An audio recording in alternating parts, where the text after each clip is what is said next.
How are you? Not morning yet. The depth of the night. It is. Good things happen around this time. Yeah, usually I'm not around to see them, thankfully. But today is a special day, I suppose. Doing all right. Today is a special day. So, and this is also, we're just going to roll right into it, Dima. This is also a special edition of Meditation Happy Hour Tea Talk and Truth with Karuna. I'm here with my friend Dima Yepishin. And Dima, tell us why we're here today. Why are we here? Great question. Well, from my perspective, there's a democracy crisis of a worldwide proportions happening, which is the war in Ukraine. And I reached out to Karuna because I have an opportunity. I think we have an opportunity to contribute and help people over there who are, in my perspective, fighting the fight for the rest of us in many ways. And the country, I'm originally from Ukraine, and though I left 30 years ago, but I've been back and I have many friends there. And the country has been burdened for many years with various afflictions. First, you know, the communism and the revolution and the war with Russia, and then the pandemic, and now this. So it's a really difficult situation. And at the same time, people are not giving up. They're not folding over. They are standing up and trying to protect their livelihood, their home, but also they're trying to protect the democracy of our world. Yeah. Before we move into our plan, what we're plotting together here and how people can help through that plan. Dima, last night you shared with me that you didn't leave Ukraine under great circumstances, and yet you still feel for the people there. Can you tell us a little bit about your own personal journey? Sure. My journey, like many others who became refugees from Ukraine. I'm Jewish. I'm of Jewish origin. And Jews have been persecuted in the former Soviet Union and in Ukraine for many decades. And there's been outward discrimination against Jews. So some of the countries, including US mainly, has been accepting Jewish refugees from Ukraine and former Soviet Union for some time. And that's how I ended up here, or that's how my parents brought me here. So, you know, we have some difficult past in Ukraine. At the same time, I don't think this is about Ukrainians. For me, it's not about Ukraine. It's not about Russia. Those divisions, those national identities is what create the problem in the first place. That's what creates conflict in the first place. This is about humanity and about freedom. I want to help Ukrainian people because they're human beings and they're struggling. They're trying to protect their homes. They're trying to protect their lives, and they're trying to protect their future.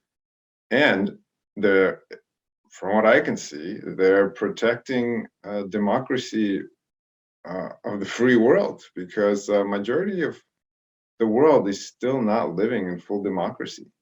And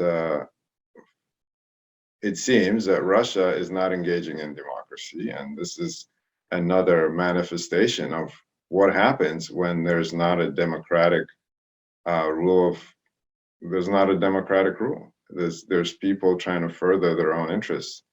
And because of that, they were going to strengthen national divides and rile up nations to kill each other.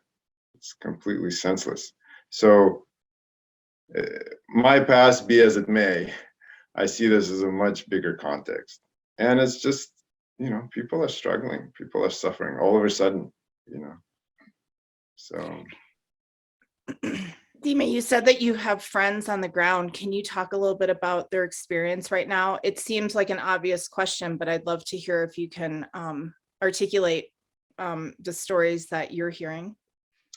Sure. I have a few friends. I've been in close touch with. And, people that I know as I staying at home, some people, actually one friend I have decided to flee because he's a pretty popular artist, and um, he's trying to launch a significant social media campaign to try to improve this, because he has a loud voice, if you will, in the world.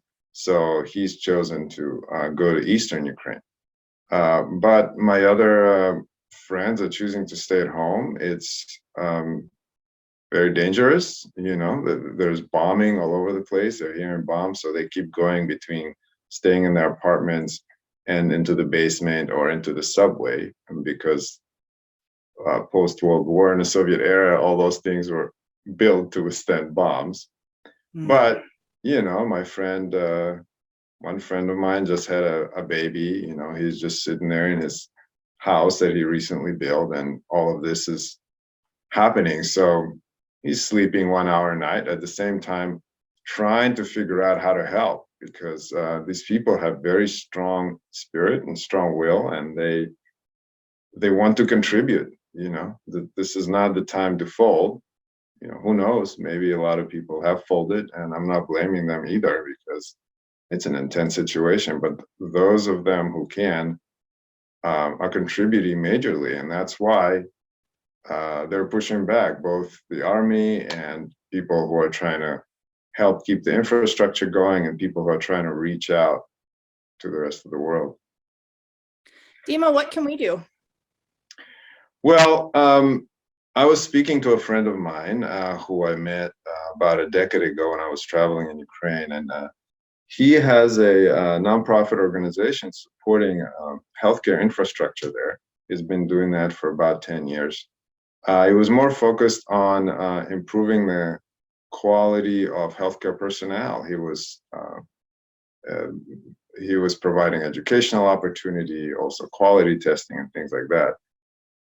And because of that, he's got connected quite deeply, and he had a significant insight in how the infrastructure works. So I was speaking to him, and he's saying the problem is that people have collected a lot of money, and there's some international organizations that are trying to get in. So there's a couple problems with that. First of all, they're having a real difficult time coming in.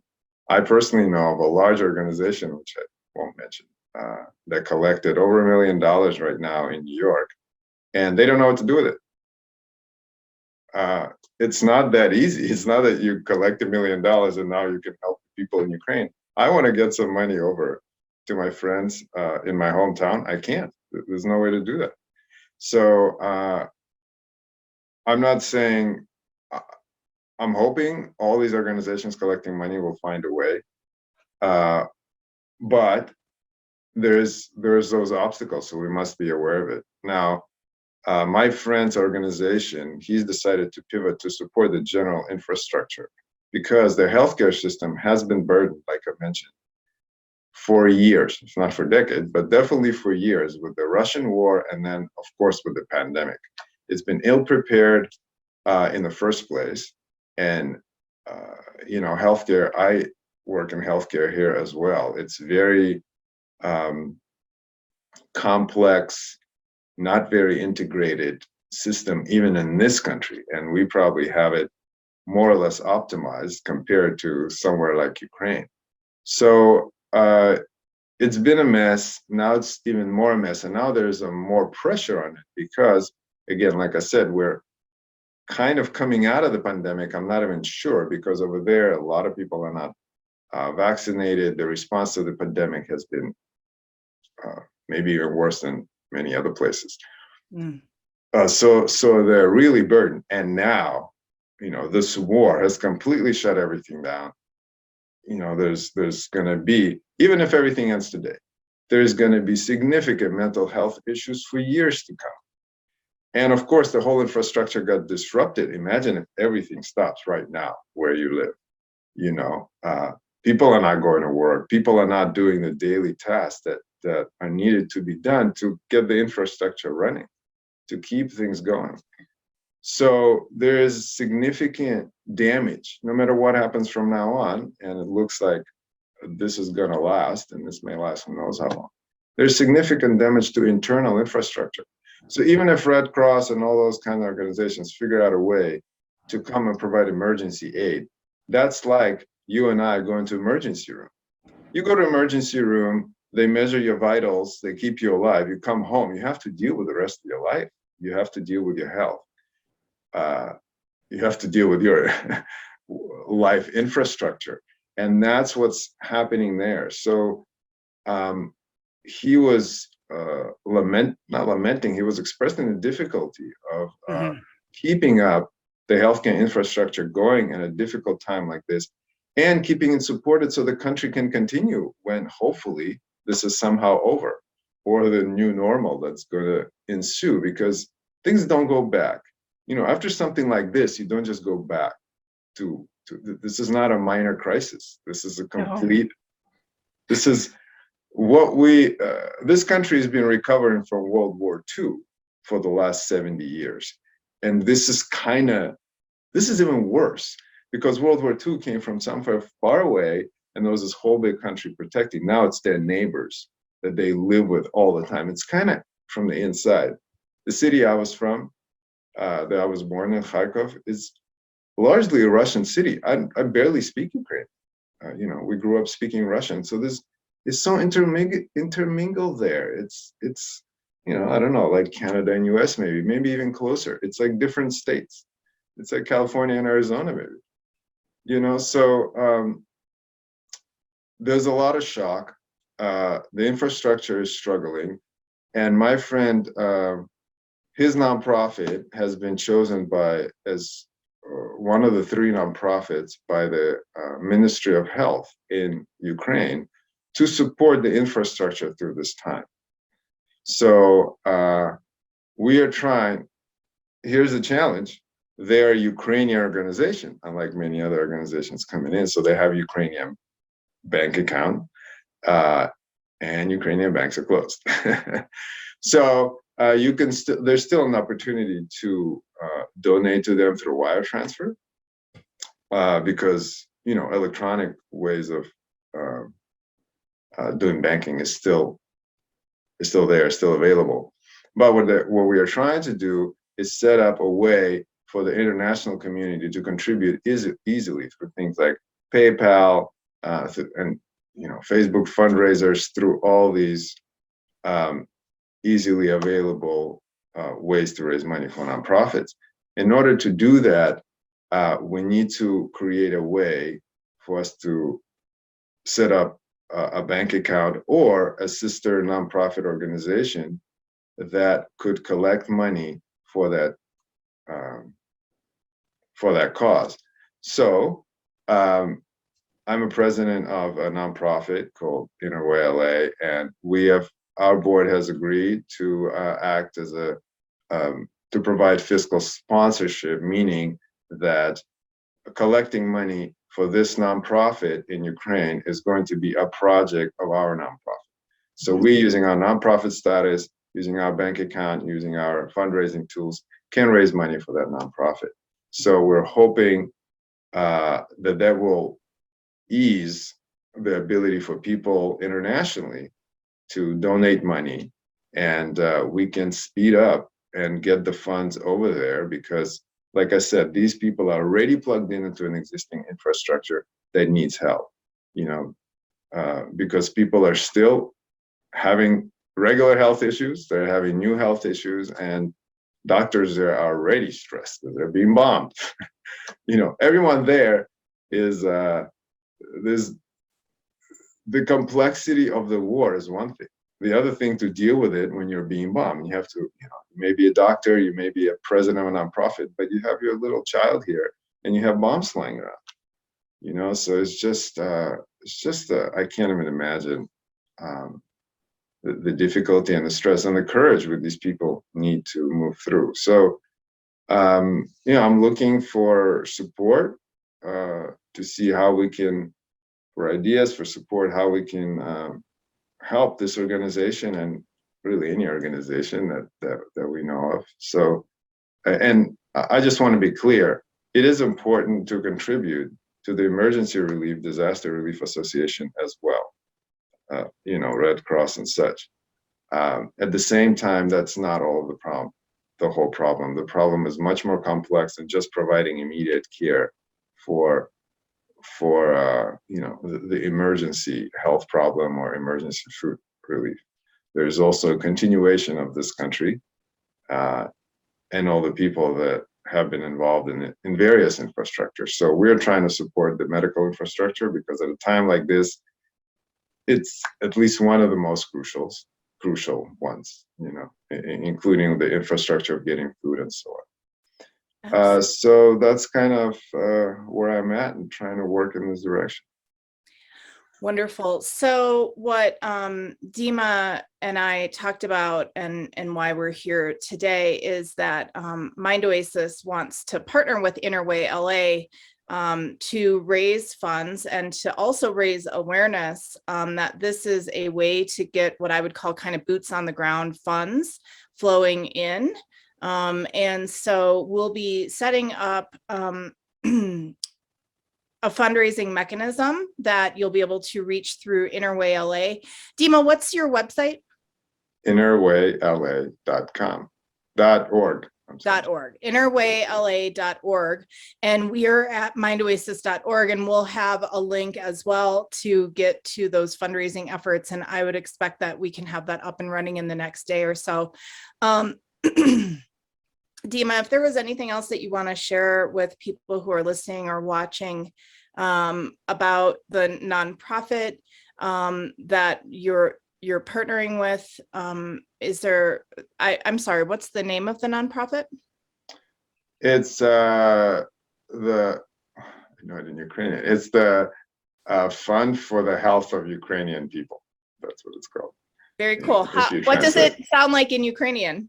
Oh, I better not say. Like I said, I don't speak very well Ukrainian. Ukrainian and Russian are similar enough that when I hear Ukrainian speak, it sounds like a drunk Russian, but I can. In fact, I have to translate things for myself using Google Translate when I read their Ukrainian stuff. It's a little embarrassing because I live there, but we learn it in school, but it's not really. We didn't use it. Now I went back and everything is in Ukrainian. I'm like, are you kidding me? I can't read stuff in my own country. Yeah. Is there anything else that you'd like to share about the nonprofit or about your friend who runs this one of three that's sort of been blessed by the Ministry of Health in Ukraine to continue this important work during these times? Yeah, for those of you familiar at all with the nonprofit sector here, well, first of all, takes particular courage to involve yourself in a nonprofit, even in this country where it's quite set up here and respected, and people are, look up to it and like to donate. Especially in the last few years, it's become something very noble and looked up to, and so on. In places like Ukraine, this is not so. Very, very few people take the extra time to volunteer for a nonprofit because life is so complex, because they're struggling already.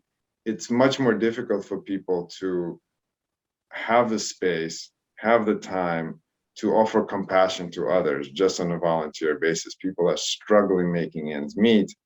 The environmental forces, the external environment is pretty harsh and uncertain, especially in places like Ukraine with constant wars and health problems and all those kinds of issues. So I'm just so moved.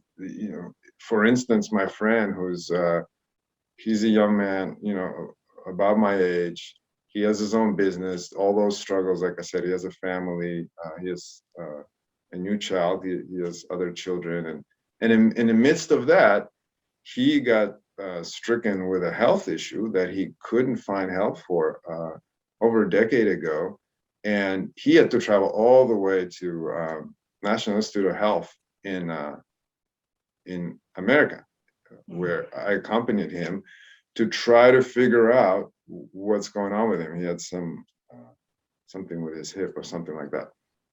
And that brought to his attention the lack of quality care that they have. For simple things, to prescribe you, painkiller, no problem. But if you're having a more complex issue, he had to go to a few hospitals over here. So, out of his own struggle, he's decided, I'm going to try to contribute and I'm going to try to do something for the health of Ukraine. And he's developed this nonprofit with learning opportunities and quality monitoring of healthcare personnel. And now, I'm talking to him, he's sitting there after 3 nights of no sleep. He's like, oh, a helicopter just blew up 20 minutes from my house. I'm telling him, what are you doing? Just get out. He has money. He can at least try to get out. He's like, I'm not getting out. This is my home. This is, if I get out, if everyone gets out, who's going to be left? Old people and people who can't get out. He said, I'm not going to do that.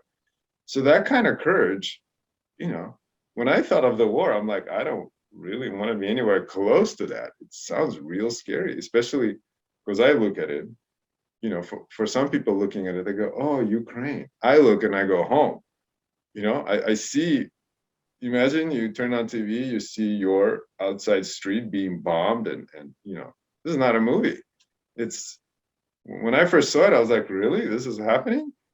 This is, I can't imagine the challenge that these people are facing. At the same time, the courage that they're willing to do something like a nonprofit, like something that requires, to a large extent, an open heart, space, and time to do this. So, I'm really moved. It's a very uncertain time. Okay, it's people have been asking me, is there a business plan? Is there an execution?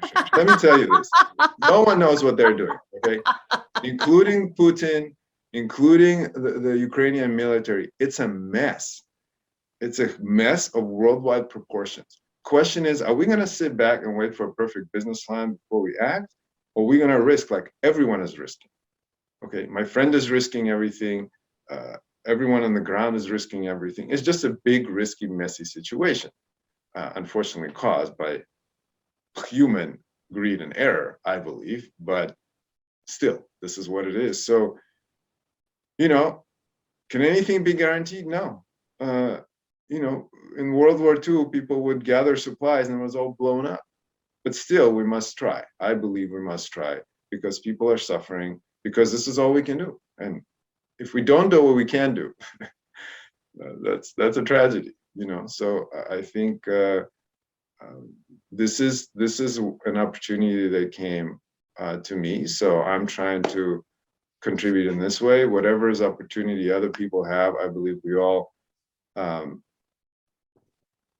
it to ourselves to contribute, because like I said, even if it would just be to help human beings in Ukraine, that would be enough. But I think they're fighting for us. They're fighting for the free world, if you will, and we ought, and I want to contribute, and I invite those who are interested to do so.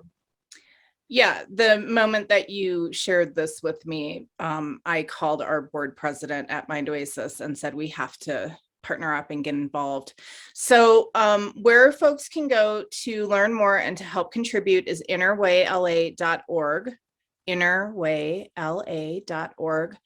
Dima, before we wrap up, I have a question for you. Innerway LA is a nonprofit that was started, I believe,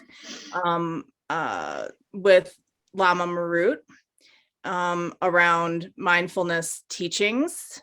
And if you want to clarify that a little bit, my description, that's fine. But I want to ask, what on earth the war in Ukraine has to do with meditation, mindfulness, and the Dharma? Oh, great question.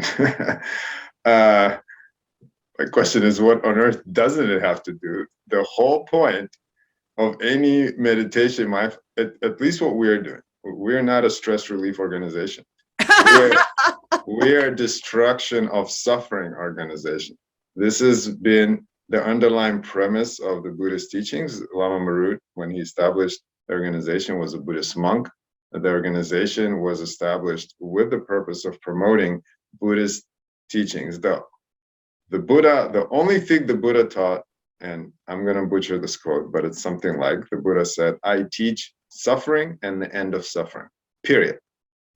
The Buddha didn't teach, as Nagarjuna says, the Buddha taught no Dharma. The Buddha didn't teach meditation. He didn't teach this or that. Those were all tools to support people in reaching the goal of Buddhism, the goal of Dharma, the goal of spiritual life, or I would say the goal of good life.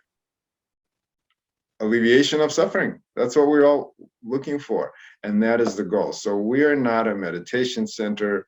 We can call ourselves whatever. We're not a spiritual center. We're not this center or that center. The goal of our center is to bring people together and provide them tools, as Lama Marut said, for the good life, which means tools which alleviate our suffering. Because when you remove suffering, good life is right here. So if this is not, if contributing to people in the middle of a huge war is not an attempt to alleviate suffering, I don't know what is. So, religious organizations, which I believe in its best sense, religion is a community and set of tools that help people alleviate suffering. And religious organizations for, I don't know, decades, hundreds of years have been involved in all kinds of, supporting the healthcare system and supporting, trying to improve situations with poverty and lack of food and so on. So in my mind, this is aligned with our mission. This is my interest and my mission. I'm just a volunteer. The volunteer means I do it because I want to. So this is what I want to do. I want to help people alleviate suffering. That's why I serve in LA. That's why I do my own practice, so I can see and let go of the suffering within myself, and I can offer others the same thing. So this is a very concrete, real opportunity to practice compassion, to practice, wholesome action, karma yoga. I mean, it's all here. To practice mindfulness also. If we can keep, this is where it comes into play. Can you keep your mindfulness? Can you keep your composure when, as Pema Chodron says, things fall apart?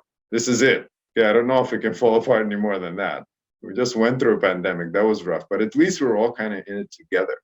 When your own neighbor is kicking you in the head, that's, I think, is the worst. So I don't think at this point we can, we have the luxury of trying to dissect, we only do Buddhism. So, you have to have a yellow robe for us to support you. I'm sure there are Buddhists in Ukraine too, by the way. And so, there's just, all the divides must stop. We must, to survive what's going on now as a world, we have to break down these barriers and say, how can we help? Because this is not a sector. This is not an issue happening in some kind of sector. This is only healthcare sector. This is a huge problem. By supporting healthcare in this country, we're supporting the people who are resisting suffering. Lack of freedom is suffering, and they're fighting for freedom. Buddhism seeks liberation. Same goal.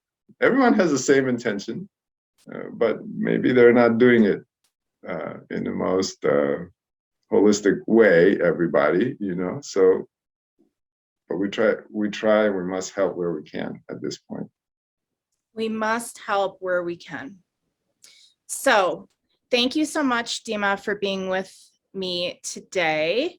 I'm sorry it's under these circumstances, but as we know, no mud, no lotus. We never know what's going to be coming out of the other side. It's encouraging to me to see the world coming together to fight for democracy, fight for freedom. And what Dima And Interway LA and Mind Oasis are trying to do here is to get some resources on the ground in Ukraine with a sister nonprofit to help specifically for the health infrastructure of Ukraine to help the people. And you'll be able to learn more at interwayla.org in the next day or so. Dima, thank you for being with me this very early morning. Karuna, thank you so much. I really appreciate, I just called you out of nowhere yesterday, and I really appreciate you being willing to look into this and put all this together so quickly, and for all your support throughout the years for what you're doing with Mind Oasis. We got to build our resilience now, because other people need us and we need us, because things like this, you think it's somewhere else, pandemics, wars, they happen everywhere. I would have never thought something like this would happen in a place where I grew up. It's just like here, I'm in California now. It's not some kind of forsaken country. It's real, and it can happen anytime. So it's important for us to keep doing the work that we are doing, that Mind Oasis is doing, supporting people's inner resilience, because only then, when things fall apart, we can offer something to others. We call it when the poo-poo hits the fan, you got to have some inner resiliency and then some tools. And one of the greatest tools we have, doesn't matter if you're Buddhist or if you're anything else, if you believe in the spaghetti thing, one of the greatest acts one can do for themselves is to be generous, and to be generous towards others. And it's an upward spiral. And it's one that we talk a lot about on Mind Oasis, is the benefit of being generous towards others, and how there's that trifecta of dopamine, serotonin, and oxytocin that kicks in within yourself. And so there's even a kind of a biochemical reaction to helping others. It's the feel-good trifecta, and that's what we're going to invoke here.